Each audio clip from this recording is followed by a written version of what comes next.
konservasi air, yang kedua itu pemanfaatan air, yang ketiga itu pengendalian daya rusaknya kalau banjir misalnya. Jadi kalau konservasi berarti kita mempertahankan air semaksimal mungkin di bumi untuk bisa dimanfaatkan, ya, meresapkan di hutan ataupun kita buat bendung-bendung seperti ini untuk supaya airnya bisa dimanfaatkan nantinya juga.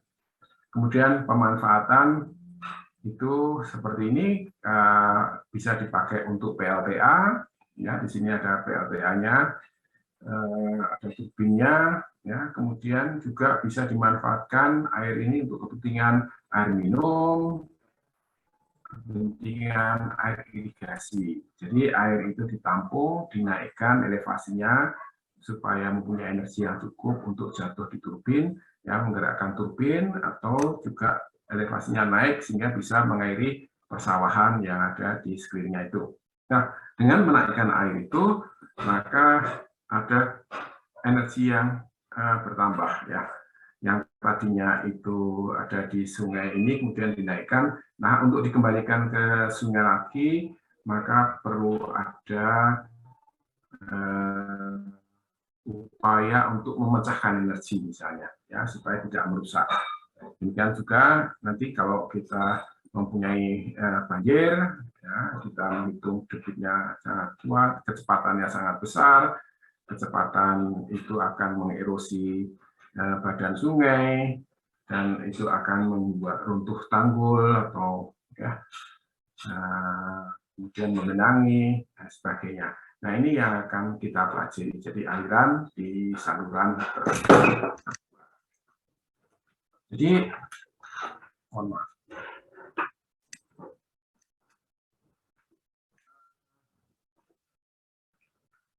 Sebentar, ini ada masalah sedikit.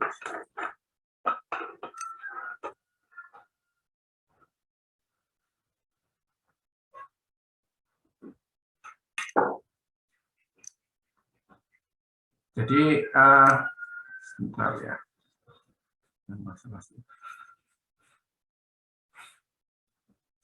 Kemudian kita akan juga belajar bagaimana mendesain saluran, ya.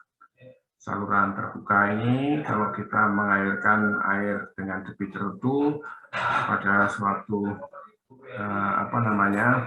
daerah irigasi dengan debit tertentu dengan kecepatan yang tidak boleh melebihi kecepatan batas supaya tidak ada erosi ataupun tidak ada endapan, maka kita kemudian akan bisa mengerti berapa luas tampang saluran yang kita miliki. Ya.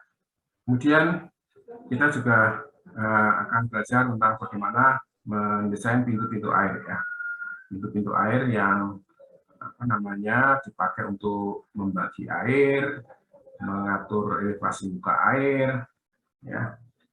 Itu nanti kita akan pelajari dengan beberapa persamaan yang kita miliki nantinya. Jadi kita kuliah nanti akan membicarakan yang satu dimensi, ya. Satu dimensi itu kalau katakan di saluran, jadi kalau kita mempunyai tampang saluran begini, maka tiga dimensi itu kecepatan yang searah dengan arah aliran itu sendiri, yang transversal, ya, dan yang vertikal. Itu tiga dimensi. Kalau tiga dimensi harusnya seperti ini. Jadi ada X, Y, dan Z, ya. Nah, kita nanti akan satu dimensi hanya berbicara tentang kecepatan searah dengan aliran X saja. Nanti kalau kita belajar dua dimensi atau tiga dimensi, maka kita akan belajar yang seperti ini.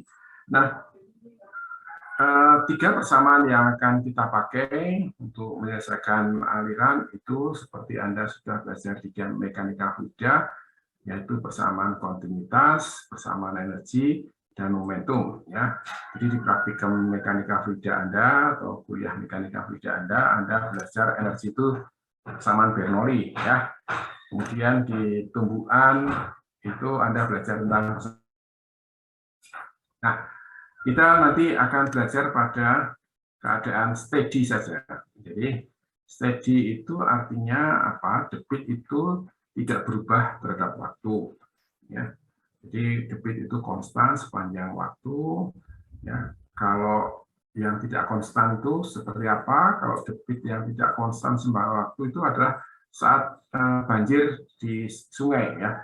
Banjir di sungai itu debitnya bisa naik, ini fungsi waktu, ya, ini fungsi debitnya. Ya, muka airnya juga demikian, debitnya naik atau muka airnya juga naik, fungsi waktu.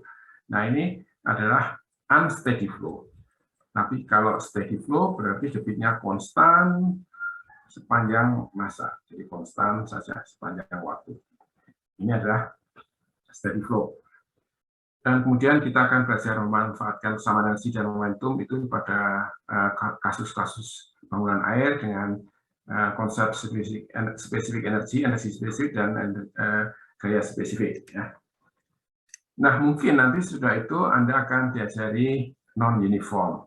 Jadi, uniform itu adalah kalau kita mempunyai saluran, ini kedalamannya itu konstan. Jadi, muka airnya itu konstan, kedalamannya konstan. Itu kita anggap seragam.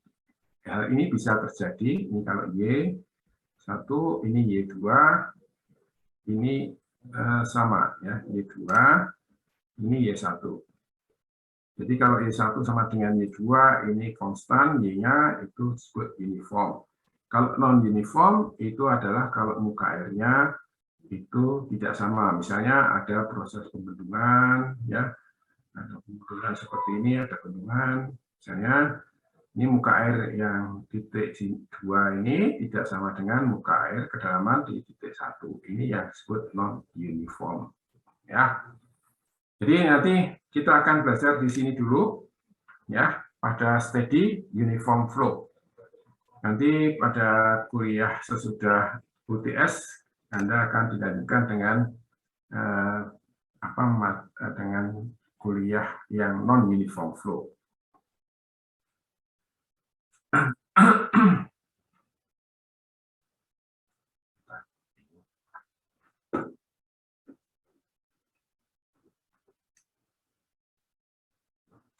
Jadi referensinya ada beberapa referensi yang bisa dipakai, yang Anda bisa pakai itu ada Henderson, Cho, Anda bisa dapatkan di perpustakaan.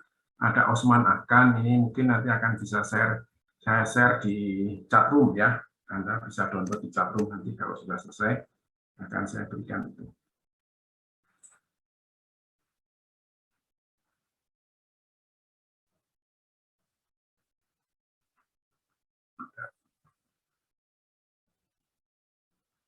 Jadi kalau kita melihat tadi yang sudah saya sebutkan, maka open channel flow itu tadi sudah saya sebutkan, ya, itu berhubungan, muka airnya berhubungan dengan atmosfer, ya.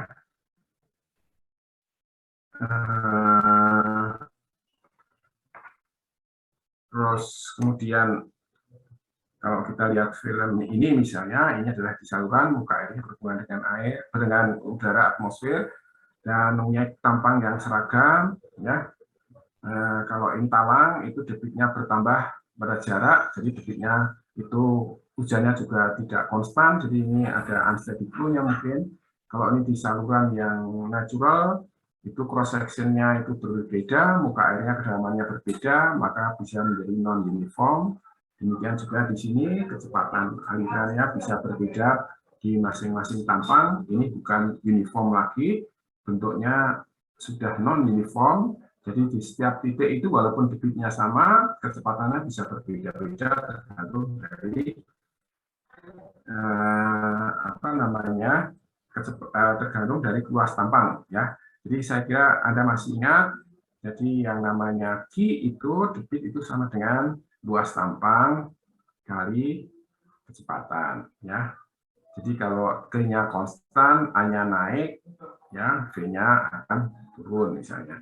Atau V-nya naik, A-nya akan turun, dan seterusnya. Nah, di dalam saluran itu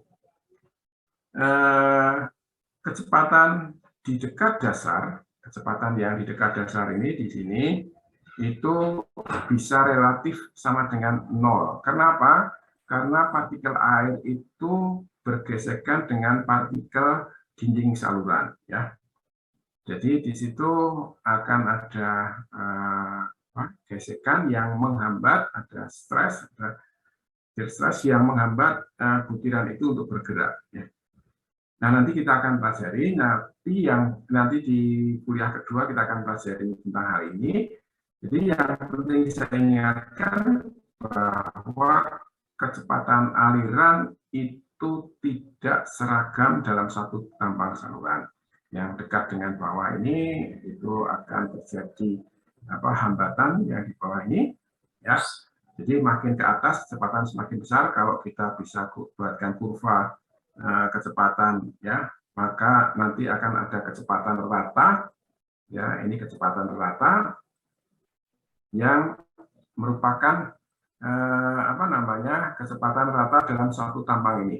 Dan ini kecepatan rata ini yang dipakai sebagai kecepatan dalam tampang itu, kecepatan rata dalam satu tampang itu. Jadi dia tidak merepresentasikan distribusi kecepatannya di dalam suatu cross section, tetapi dia merupakan rata-rata dari kecepatan itu. Nah, jadi ini tadi sudah saya jelaskan, saya kira. Kemudian sebentar, ini aduh, kok jadi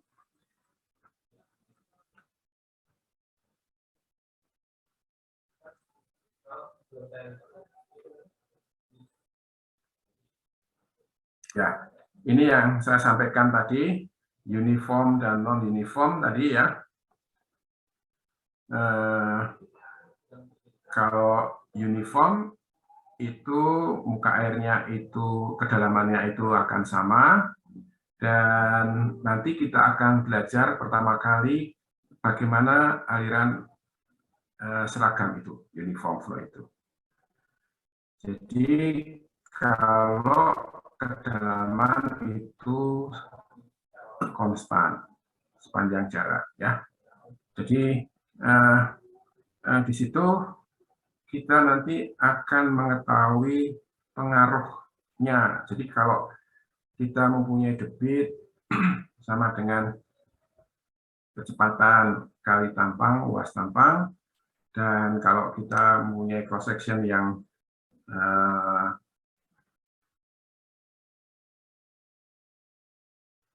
persegi seperti ini, di mana ini adalah Y, ini adalah lebar saluran B, maka kita akan mempunyai V kalikan B kalikan Y, ya. Dan nanti kita akan tahu berapa Y itu kalau untuk B-nya konstan karena seragam, ya, dan V-nya, ya. Jadi V itu dipengaruhi oleh Y juga, dan V ini kecepatan itu akan kita diskusikan nanti, itu juga akan dipengaruhi oleh kemiringan energi, ya. Jadi kemarin kita sudah di praktikum, atau Anda mungkin masih ingat praktikum, walaupun Anda tidak praktikum, Anda praktikumnya virtual, ya, membaca buku pedoman praktikum. Tapi kalau kita melihat persamaan Bernoulli, ya, persamaan Bernoulli itu kita mempunyai namanya potensial energi, ya, potensial energi dan kinetik, energi kinetik, ya.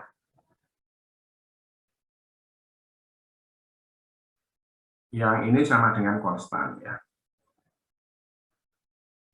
Sama dengan konstan, ya. Jadi kalau kita itu kalau tidak ada kecepatan berarti ini sama dengan 0, maka P-nya itu akan sama, ya, akan datar, muka airnya akan datar. Tapi kalau ada kecepatan, maka akan ada kemiringan. Ya. Karena P-nya itu mesti akan menyesuaikan dengan kecepatan. Nah, ini nanti akan kita pelajari. Tapi yang ingin saya sampaikan bahwa nanti kita mempunyai parameter yang disebut sebagai normal depth. Ini adalah kedalaman aliran yang ditentukan oleh besaran debit, ya, besaran lebar saluran, kemudian nanti kita akan belajar tentang kekasaran saluran dan kemiringan saluran S0.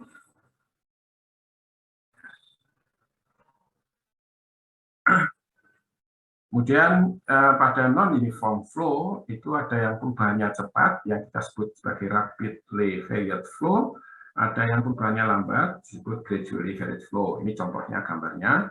Kalau gradually itu perubahan muka airnya kedalamannya itu pelan-pelan, tapi kalau cepat rapidly varied flow itu perubahannya cepat dalam jarak yang pendek, itu perubahannya bisa sangat cepat, sangat besar, ya. Nanti Anda akan belajar tentang non-uniform flow itu sesudah UTS. Saya kira ini tadi sudah steady flow, ya, itu discharge depth is constant in time, and steady flow discharge in depth itu varies in time, jadi berubah dalam waktu. Ya, ini sudah saya sampaikan. Nah, di dalam aliran itu ada dua kondisi yang saya kira kemarin di mekanika fluida Anda sudah mempelajarinya, ya, yaitu pengaruh viskositas. Jadi pengaruh viskositas itu dihitung dari besaran Reynolds, angka Reynolds. Ya, saya kira kemarin kita sudah di mekanika fluida sudah mendiskusikan itu. Jadi bagaimana rasio kecepatan itu terhadap viskositas. Ya, saya kira viskositas kinematik di air itu tergantung temperatur, ya. Jadi dia itu angkanya 1 kali 10⁻⁻⁶, ya, kalau pada temperatur 20 derajat. Jadi nanti kalau temperaturnya naik, viskositasnya turun 0,8 mungkin seperti itu, kali 10⁻⁻⁶. Nah, bagaimana Reynolds number itu adalah bagaimana kecepatan itu mengatasi viskositas, ya. Dulu kita sudah tahu itu kita akan tahu namanya turbulen, ya, dan laminer, ya. Saya kira moga-moga Anda masih ingat turbulen dan laminer. Yang kedua itu adalah angka Froude, ya. Froude number itu adalah rasio antara kecepatan dengan gravitasi. Jadi bagaimana kecepatan itu mengatasi gravitasi. Jadi itu kalau Froude number nanti kita akan sebut, nanti ada Froude number 1, lebih kecil dari 1 dan lebih besar dari 1. Ya, yang sama dengan 1 itu kritik, kalau lebih kecil dari 1 itu subkritik, kalau lebih besar dari 1 itu superkritik. Jadi ini Anda bayangkan kalau kecepatan superkritik seperti apa, adalah seperti air yang jatuh, air terjun jatuh itu kecepatannya sangat besar dibanding gravitasi, atau seperti Anda naik jet coaster kemudian kecepatannya besar sekali, seolah-olah darah Anda itu akan tertinggal di kepala, kita sudah turun gitu, ya. Misalnya contohnya. Jadi ini yang saya ingin sebutkan, bagaimana kecepatan itu mengatasi viskositas, ya. Jadi ini Reynolds number-nya 0,3, jadi itu sangat kental, kecepatannya kecil dibanding viskositas, jadi demikian bergerak. Kalau diam, berhenti, maka dia tidak mempunyai kemampuan untuk melawan viskositas. Dia berhenti, itu juga berhenti.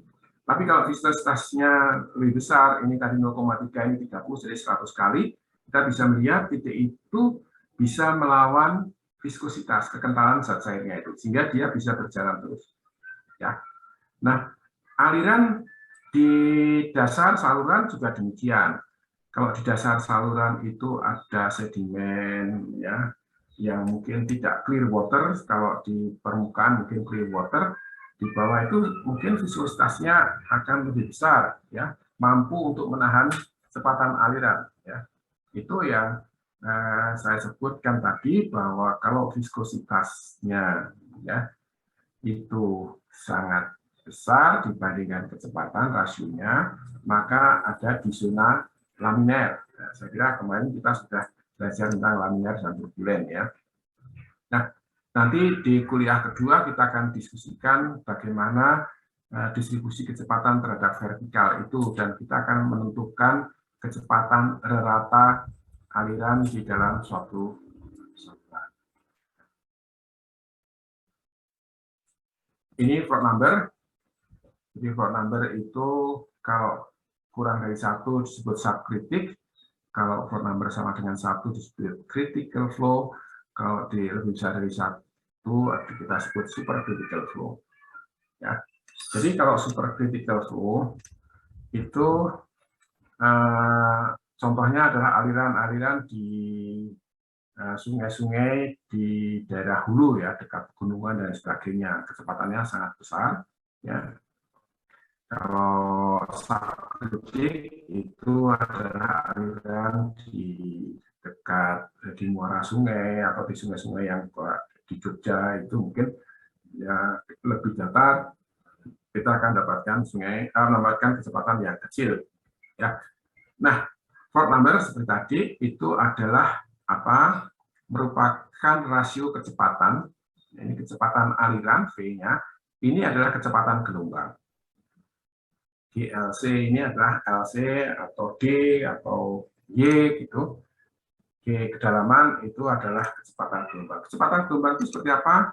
Kalau Anda ingin tahu kira-kira kecepatan gelombang seperti apa, itu kalau misalkan Anda di kolam, ya di kolam tenang, tidak ada aliran, kemudian Anda menjatuhkan sebuah batu di tengah di sini, maka akan ada riak gelombang, ya riak gelombang yang akan pergi ke arah segala arah gitu, ya makin lama akan makin jauh, ya makin lama akan makin jauh. Ini adalah gerakan gelombang yang saya sebut akar GC, akar GLC atau akar GY itu tadi. Jadi jarak yang ditempuh ini X dibagi waktunya itu adalah kecepatan akar GY. Ya. Jadi kalau kita kurvakan gitu, jadi ini jarak X, ini adalah waktu gitu. Jadi pada waktu T1 dia ada di sini, pada waktu T2 itu ada di sini, pada waktu T3 dia ada di sini ya. Nah, ini adalah kurva gerakan dari gelombang itu. Jadi itu adalah gerakan gelombang. Airnya, partikelnya itu tidak bergerak, tapi yang bergerak itu gelombangnya. Ya. Partikelnya sama sekali tidak bergerak. Yang menggerakkan partikel itu adalah kecepatan aliran ini. Nah, kalau di di kolam itu ada aliran kecepatannya V, maka dia kurvanya tidak tidak simetrik seperti ini, tetapi mungkin kalau ini titik tengahnya, maka dia akan bentuknya seperti ini. Ya.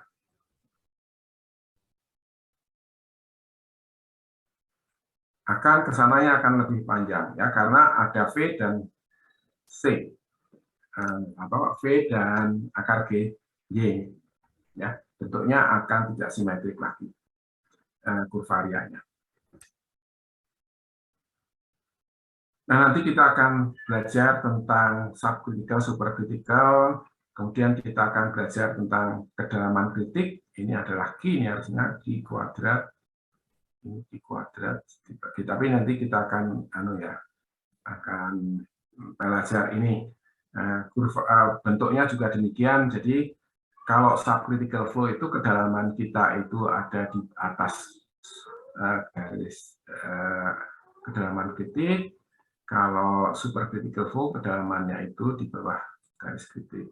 Nah, nanti oleh karena itu tadi ada kedalaman normal dan ada kedalaman kritik. Ini adalah dua variabel yang akan kita ketahui saat awal. Jadi kedalaman normal, variabel pertama, variabel kedua adalah kedalaman kritik. Ya, nanti ini dua variabel yang harus kita ketahui untuk mengerti keadaan aliran pada saat awal dari gerakan misalnya.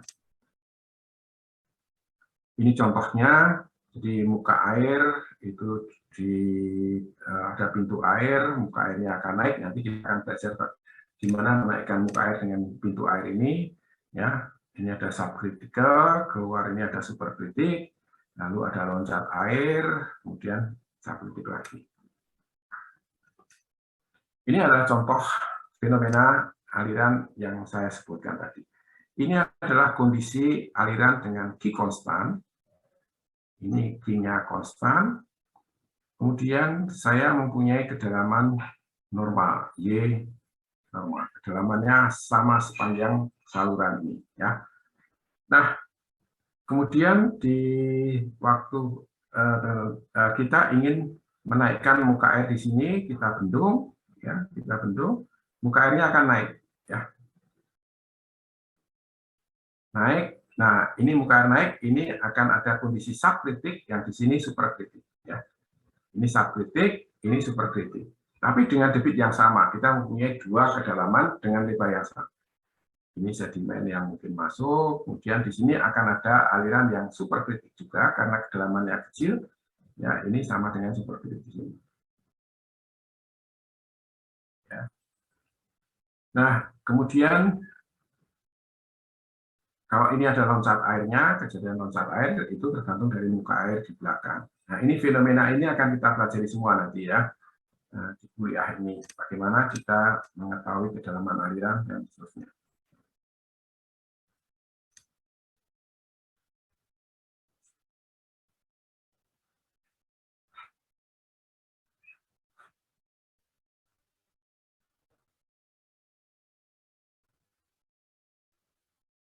Videonya kelihatan ya? Videonya kelihatan? Terlihat. Terlihat, Pak. Oh ya. Terlihat, Pak. Saya hanya ingin menunjukkan ini pertama yang Anda harus lihat itu adalah ini ya, ini kan ada apa namanya, pada waktu awal kita turunkan tadi, ini ada suatu gerakan air dari sini ke hulu ya, sehingga terjadi penumpuan muka air. Nanti kita pelajari tentang itu ya.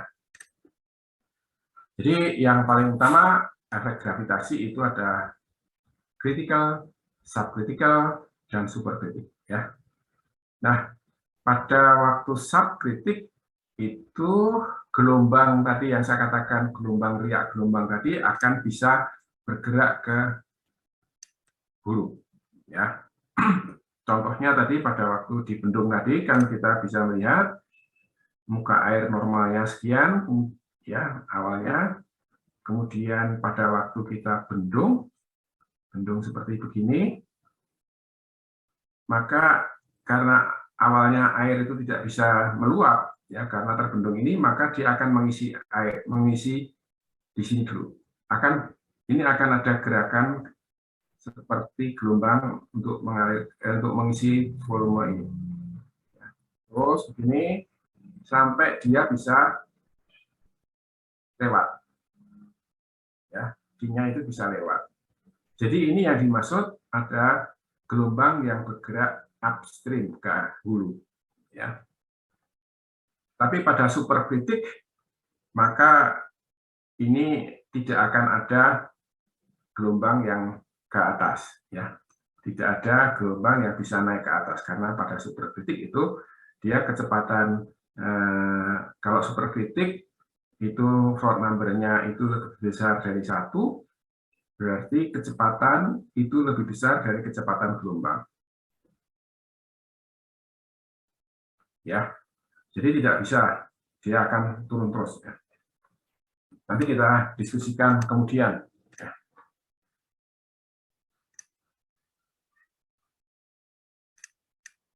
Sebentar, ini kok kembali ke sini lagi ini. Ini hanya menunjukkan superkritik ya. Bagaimana keadaan subkritik ini. Jadi dengan debit, jadi kalau kita melihat ini, kita melihat ini itu kita mempunyai kedalaman yang ini A-nya itu lebih besar daripada yang di sini ya. Ini A-nya lebih kecil, A2-nya lebih kecil. Ya. Jadi kalau kita melihat ini dengan Q yang sama, maka di sini akan mempunyai Y1 yang lebih kecil dari lebih besar daripada Y2.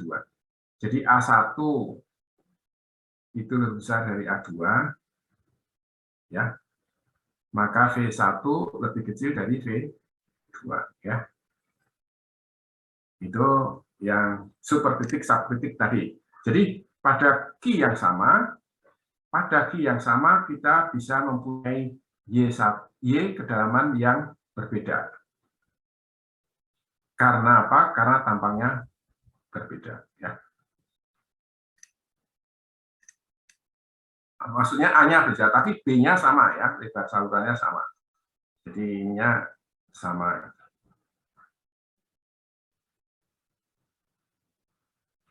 Nanti kita kuliah ketiga kita akan sampai ke diskusi ini. Ya.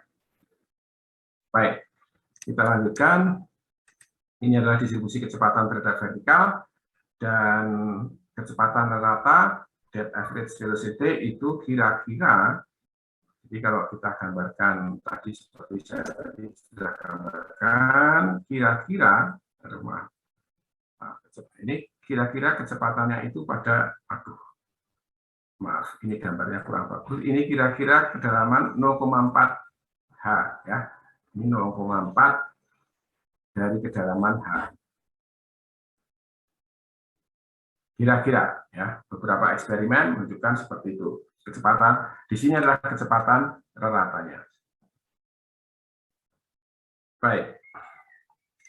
Jadi nanti kita akan belajar free water surface. Jadi elevasi muka air itu bisa berubah terhadap jarak dan waktu, ya, terhadap jarak dan waktu.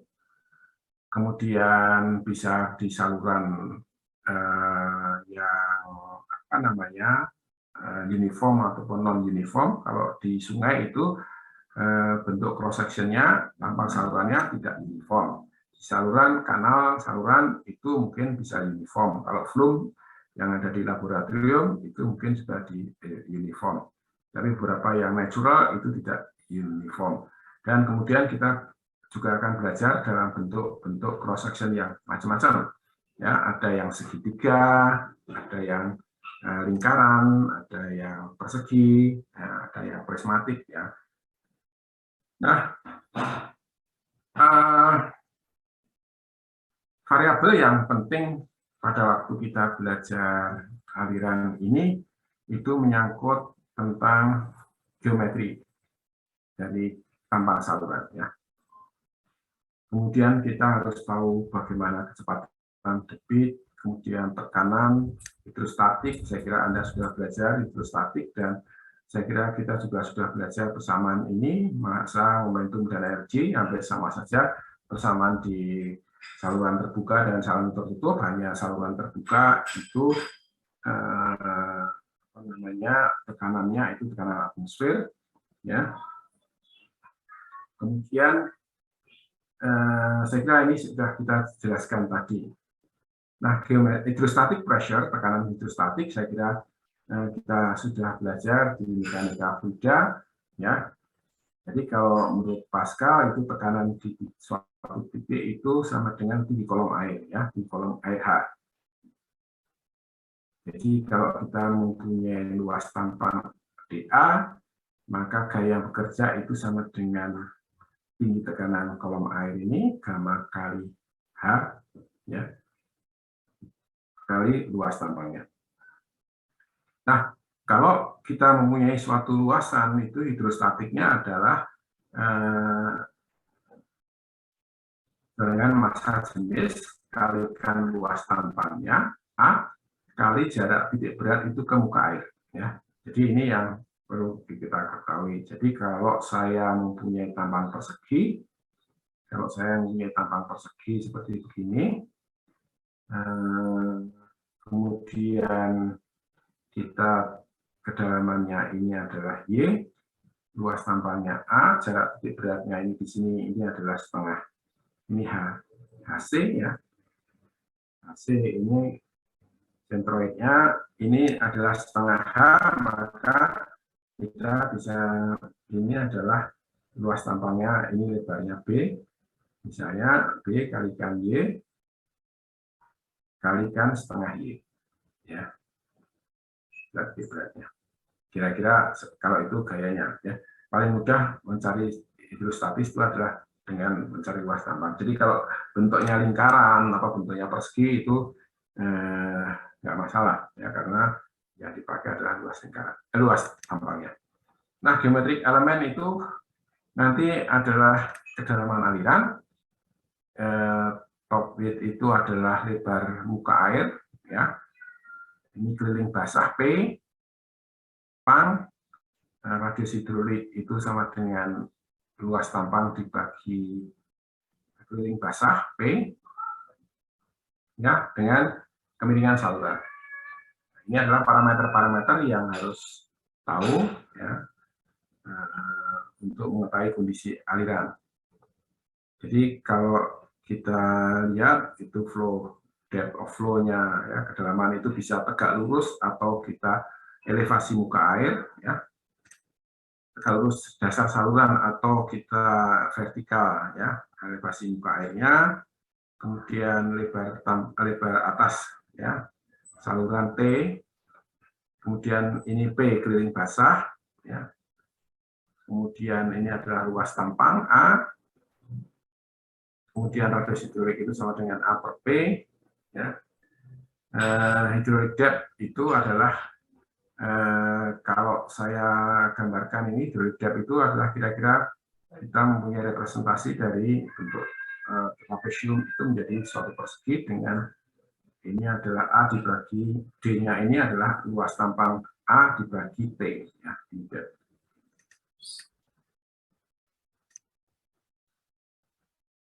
Jadi kalau geometri saluran itu bisa bentuknya lingkaran, kita bisa menghitung luas tampang basahnya tergantung dari jari-jari lingkarannya ya, atau kalau sudah itu, kalau kita luas tampangnya tahu, kita tahu keliling basahnya, kita bisa menghitung radius hidroliknya ya, tampang trapesium, tampang persegi.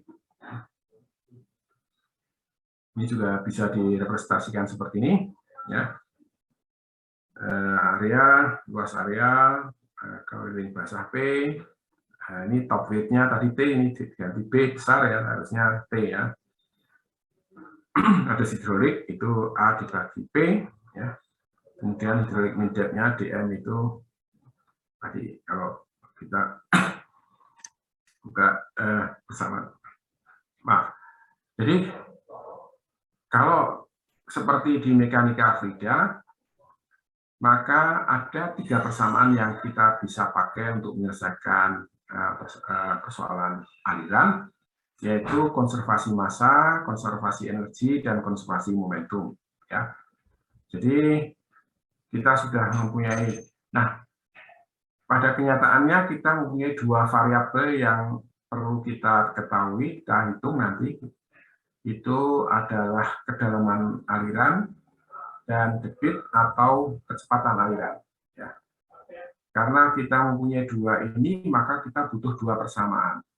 Jadi kalau persamaan 1 itu persamaan kontinuitas, persamaan 2 itu persamaan energi, dan 3 itu persamaan momentum, ya, maka kita bisa menyelesaikan 2 variabel yang tidak diketahui itu dengan 2 persamaan. Jadi yang pertama itu bisa persamaan 1 dan 2, ya, energi dan konservasi massa, atau 1 dan 3. Ya, kita tergantung kita mau memakai persamaan. Tapi yang paling mudah itu adalah persamaan 1 dan 2. Karena momentum itu kita harus mengetahui gaya-gayanya, itu agak lebih sulit dibanding kalau kita memakai persamaan energi.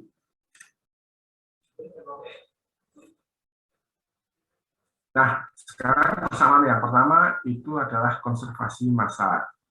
Jadi karena kita itu belajar tentang steady flow, di mana debit itu konstan, maka tidak ada debit yang tinggal di dalam cross section ya. Debit itu dari satu titik ke titik yang lain itu sama terus, maka tidak ada debit yang tinggal di satu. Jadi kalau sebenarnya konservasi massa itu massa yang masuk dikurangi yang massa yang keluar itu sama dengan massa yang tinggal, kan gitu.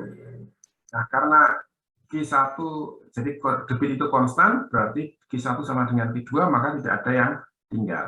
Ya, jadi ini persamaan yang dipakai untuk massa konservasi massa. Jadi P1 kali A1 sama dengan V2 kali A2. Jadi kecepatan itu tergantung dari debit dibagi luas tampaknya. Nah, persamaan energi kita sudah belajar Bernoulli kemarin, ya.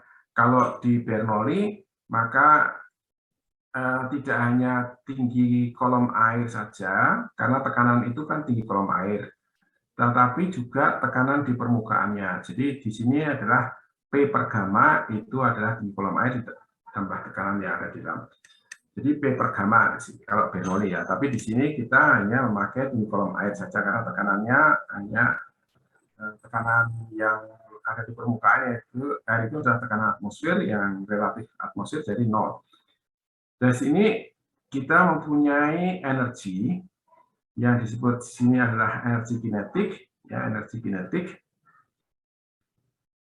yang merupakan tinggi kecepatan. Saya kira di praktikal Faraday kita sudah belajar ini. Kemudian ini adalah tinggi energi potensial. Ya. Nah, kemarin kita sudah belajar di mekanika fluida ada kehilangan energi, ya. Kalau ada kehilangan energi dan kita bisa mendefinisikan, maka kita bisa menghitung HF-nya ini. Saya kira kemarin di mekanika fluida HF itu sama dengan apa? F ya kali L per D kali V kuadrat per 2G, ya. Masih ingat, moga-moga. Ini L itu panjangnya ini, D-nya itu adalah diameter, mungkin jaga cross section di sini. Kemudian V kuadrat itu yang merupakan rata dari V1 dan V2. Jadi kehilangan energi ini kalau kita definisikan, nah ini adalah kecepatan di titik 2, V kuadrat per 2. Nah, kalau kita menganggap konservasi energi, tidak ada kehilangan energi, maka HF itu sama dengan 0. Ya. Baik. Kemudian, ini adalah persamaannya, ya, yang masing-masing itu definisinya adalah ini. Ya. Jadi Z itu adalah elevasi dasar, sehingga kita bisa menghitung potensial energi dari reference line. Ya. Nah, momentum. Saya kira Anda sudah belajar momentum juga pada praktikum yang berupa tumbukan. Ya. Jadi, sigma gaya itu sama dengan perubahan momentum. Jadi, itu akan merupakan perkalian massa dengan perubahan kecepatan. Jadi kalau misalkan gaya, kalau kemarin kita sudah belajar ditumbuhkan, ya, itu di praktikum tumbukan itu kan kita memancarkan air dengan kecepatan V, ya. Kemudian ini dihitung gayanya, jadi dihitung gayanya diberi beban di atasnya, gitu. Ya, main praktikum semoga masih ingat. Nah, gaya ini kalau dia bisa mengangkat gaya ini, nah ini kecepatannya berapa? Ya. Nah ini F, ini adalah F yang kita miliki ini, F. Ya. Nah V-nya itu adalah pada waktu dia V1 ini dia berhenti, dia akan airnya akan ke sana dan ke sana, ya. Maka V2-nya sama dengan 0. Jadi VS, delta VS itu adalah V1, V2-nya itu minus 0 minus V1 ya. Kemudian kita kan membuat yang seperti begini ya. Ini V1, kemudian V2-nya ke sana. Kemarin ya, saya kira mudah-mudahan masih ingat ya. Nah, delta V-nya itu berbeda dengan delta V yang ini. Dan ini delta V-nya itu akan mengakibatkan gaya yang lebih besar dibanding kalau yang tegak lurus. Jadi itu adalah praktikum kemarin, mudah-mudahan masih ingat momentum. Dan ini adalah salah satu contoh memanfaatkan persamaan momentum ya. Jadi ini ada V1, ini pipanya saya belokkan ke sana V2 ya. Ini V2. Nah, tegak lurus ini kita mempunyai ini adalah V2 cos alfa. Jadi kalau ini sebutnya alfa ya. Dan ini adalah V1 sin alfa ya. Ini V2 nih, maaf, V2. Ini V1-nya. Jadi delta V-nya seperti apa? Delta V-nya adalah V2 cos alfa dikurangi V1 yang searah dengan aliran, tapi yang tegak lurus aliran, maka V1-nya 0, V2 sin alfa-nya ada. Nah, ini kira-kira akan menggerakkan seperti apa ini sprinkler array ya. Kita bisa lihat makin besar kecepatannya, maka V2 sinus alfa-nya akan besar, lalu dia akan bisa mendorong. Ya, nah, gitu ya. Jadi ini adalah pemanfaatan momentum.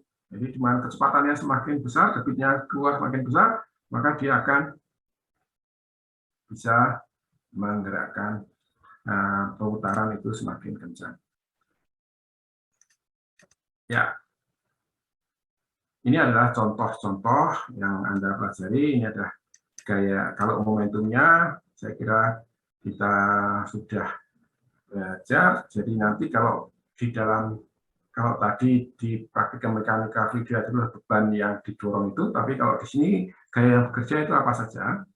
Kalau kita mempunyai satu ruas tampang seperti ini, ya dengan jarak delta X itu, maka kita mempunyai tenaga gaya hidrostatis di hulu P1 dan gaya hidrostatis di hilir P2, kemudian berat sendiri zat cair yang searah aliran itu W sinus theta, dan kemudian juga gaya traksinya, ya, menghambatnya, itu tergantung kekasan.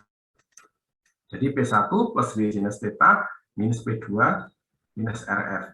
Ini adalah gaya yang bekerja pada persamaan momentum di aliran di saluran terbuka. Ini sama dengan delta MV ya. Jadi ini ada gaya hidrostatisnya P1 P2 sama. Kemudian di sini adalah MV-nya ya, M delta V. Delta V-nya ini masanya itu rapat massa kali volume ya.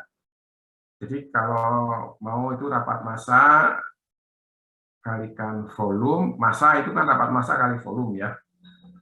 Nah, itu sama dengan rapat massa ini kalikan delta V, kalikan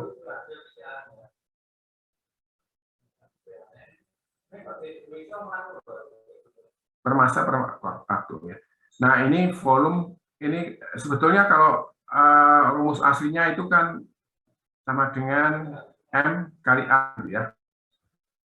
A itu adalah perubahan kecepatan persatuan waktu. Ya, massa ini rapat massa kalikan volume. Volume dibagi dt itu debit ya. Rho kali debit kalikan delta V ya. Gitu kira-kira. Ini adalah persatuan lebar ya. Q kecil itu sama dengan debit dibagi B. Jadi ini semua persatuan lebar semua. Nah, sekarang kita latihan. Coba hitung ini.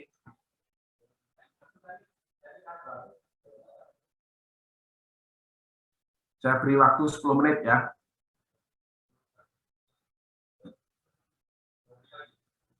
Saya beri waktu 10 menit Anda mengerjakan soal nomor 1 ini. Nanti kita diskusikan ya. Gimana? Ya?